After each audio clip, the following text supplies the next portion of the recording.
kind of just chilling on this right now. Try to avoid fighting on here for a minute.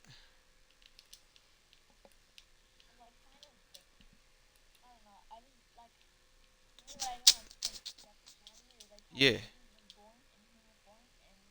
Yeah, it can be confusing, absolutely.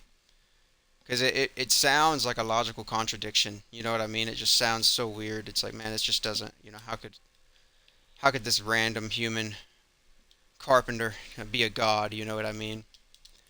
So, obviously, like you said, you believe in God, and I won't even give you the scientific reasonings right now, but like based on our scientific observations, we we come to the conclusion that God is a spaceless, timeless, non-material being, right? And I don't think you would deny that. Like, so you, as you describe Allah, he's a he's not like you and I. He's not a human. He's not a man in the sky. He's like a lot of the wordplay I use when I'm talking to people is he's an unembodied mind, right? So God is like this. Exactly. So he exists outside the universe, but he can supernaturally act within the universe. All right, and like you said, you believe in that. So no contradiction there. But the only idea from Christianity and Islam that differ is the concept of the Trinity as the theological viewpoints of God. So um, the way Christians word it is this: if you were to read in the gospel, and I'll just start with the super clear ones. I should probably get back up here with my teammates. But so John chapter 1 is the fourth gospel in the New Testament. And so it's written by John, and what happens here is John starts his gospel the exact same way as Moses starts Genesis chapter 1. So Genesis chapter 1 is the very first book of the Bible, very first chapter and very first verse. And verse 1 of chapter 1 in Genesis says, "In the beginning, God created the heavens and the earth." There's no Hebrew word for heavens and earth, or for universe, so that's why it says heavens and earth. But it's technically supposed to be universe, as in God created everything you can see and not see, right? So, John starts his gospel the exact same way, but applies these attributes that I just described to Jesus. So he says, "In the beginning was the Word." That's what Jesus is, the Word. And he says, "In the beginning was the Word was with God, and the Word was God." And it sounds really confusing because it's like, well, wait a minute. Is it almost implying two gods here? But it isn't. It's still a monotheistic belief system.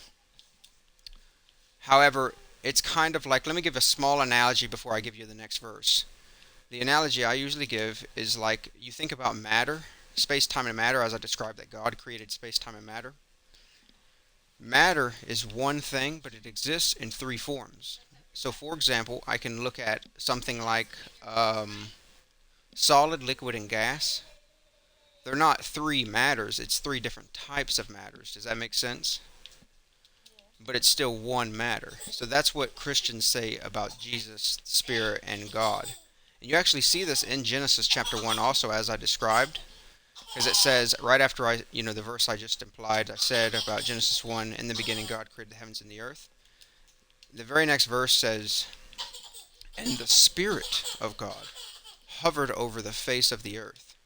So it already within the second verse of the Bible, we see a differentiation between God, which is the word for Elohim in Hebrew, and we see the Spirit of Elohim, of God. So right then and there, it's telling us, you know, you have God, the Father, and then there's like this Spirit of God, right? And then that's just that one concept. But as John continues, another one that people like to use, and it's a pretty solid one. It basically states, I'll give you some background prior to me telling you this one. So in Exodus chapter 3:14, uh, Elohim, as I described God, meets with Moses for the first time. Moses gets on this mountain, and as he meets Moses for the first time, he uh, shows himself to Moses as the I am. And obviously, like I said, God is a non material being, so it's not like God physically showed up to Abraham at this exact moment. There are some people that would say that, the pre incarnate Jesus eventually went to Moses because it talks about how Moses saw God face to face. But that could also be anthropomorphism. But basically, in Exodus 3:14, um, Moses is asking God about like who am I supposed to say has sent me to get the Jews out of slavery because that's what's happened in this story. Well, he ends up telling him, "Tell them I am has sent you." Well, this is the word we get uh, from the Hebrew as Yahweh or Jehovah. I'm sure you've heard that name before. That it's kind of the same way as you look at Allah. When we say Allah or Jehovah or Yahweh, same thing. We're talking about the same guy. That's what we're looking at as the Father. However, what makes this interesting is thousands of years later, Jesus is on Earth and he's talking to some Pharisees and Sadducees, and he's talking about who he is to these guys, and he's talking to them about like, if you do not believe who I am, you will die in your sins and all of these things. And then he ends up saying this one statement because he's talking about Abraham, and they question Jesus because they're like, what are you talking about, Jesus? You're not even 50 years old, but you're talking to us like you know who Abraham is. Right? So, like, for example, Abraham would have died around, let's say, 1800 BC. And Jesus lived around the time he was saying this, it would have been 30 AD.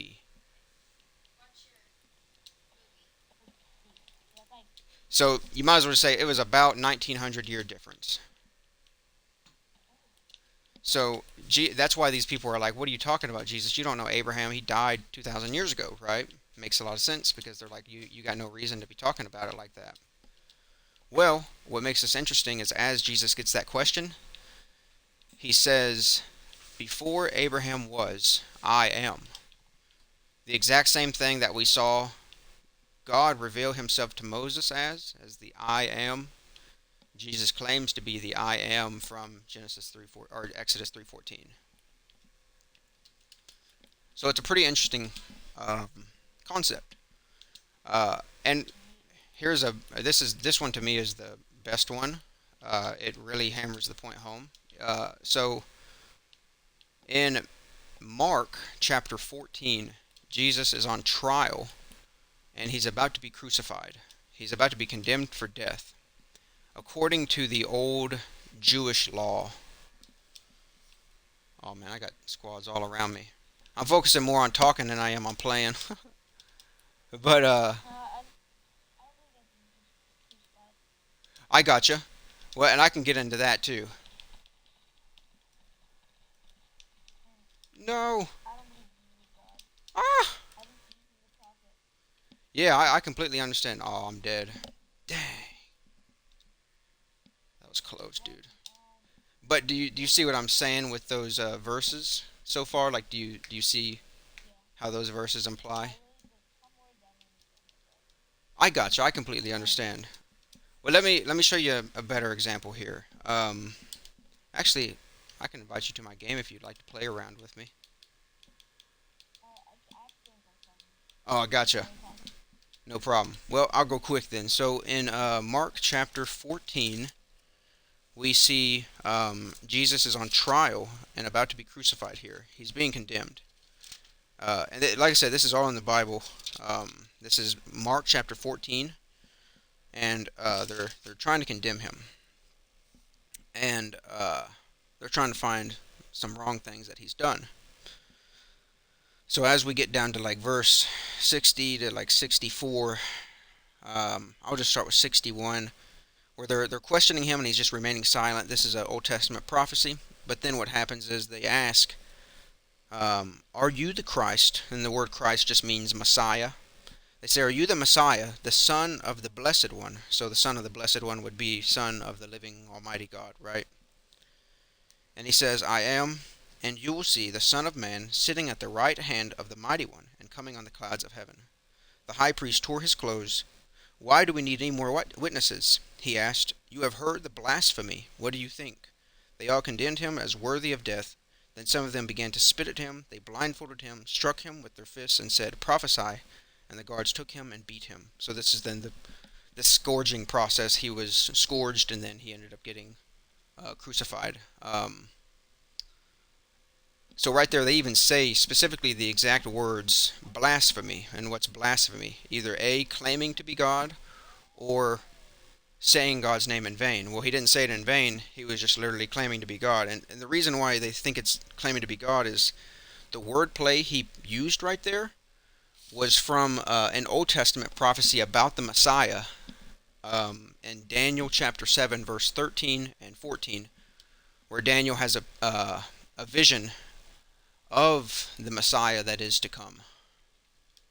So Jesus is claiming to be that, and that is why they reacted in such a way.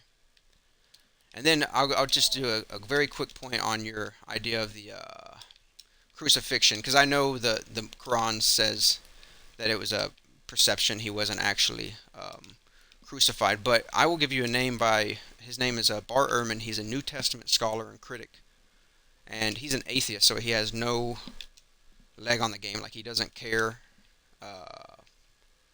any type of religion. If anything, he's anti-religion. He just is a really good scholar. But he says if there's any historical fact in antiquity, meaning ancient history, he says the most attested to historical fact in history is that Jesus was crucified by Pontius Pilate. And the reason why they come to this conclusion is the crucifixion of Jesus isn't just a New Testament thing. We see this written by non-Christian sources. So we see Jewish sources like Josephus, and Roman sources like Tacitus, Pliny the Younger. All of these historians within 30 to 100 years wrote about what happened to Jesus, which is congruent with the New Testament.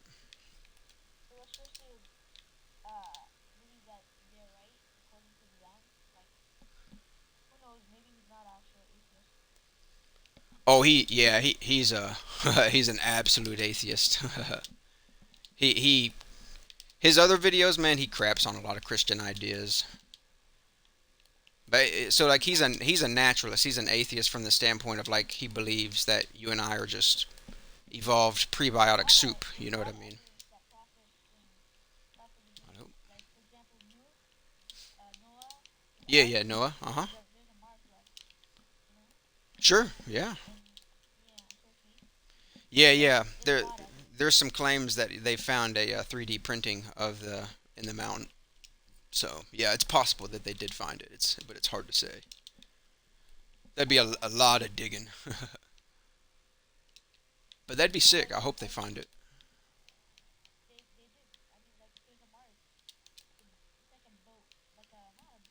Yeah. Yeah, I think I know what you're talking about. From what I've seen, they have this like scanner and they scanned it, but they didn't actually dig it up yet. But I may be mistaken. Yeah, yeah, yeah, absolutely. I would I wouldn't be surprised at all. Yep. Day of Judgment. Yeah. Uh huh. Yep. Okay. Yep. Right. Right. Yep. Yep. Right. There we go. Okay.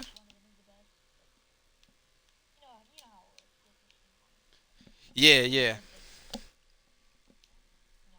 So that is actually a concept that's a little different within Christianity compared to Islam, because I know with Islam it's like, and you can correct me if I'm wrong, a lot of the Islamic ideas is, how someone gets to heaven is based upon their deeds and works, right? So like you have the five pillars, like you do these five pillars, and these are the things that like in one way or another save you. Like these things are your assurance of salvation.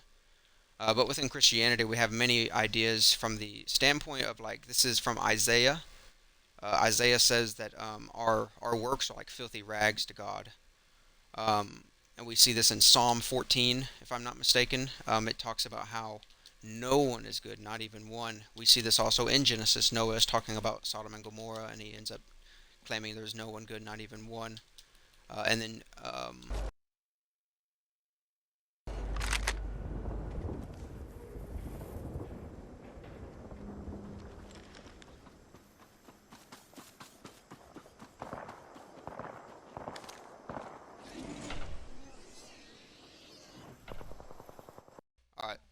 There we go. I'm back. My controller died. All right. I think. All right, man. No, no problem. It was good talking to you, man. Oh no, I understand, bro. No, good talking to you, man. All good, man. It was good talking to you.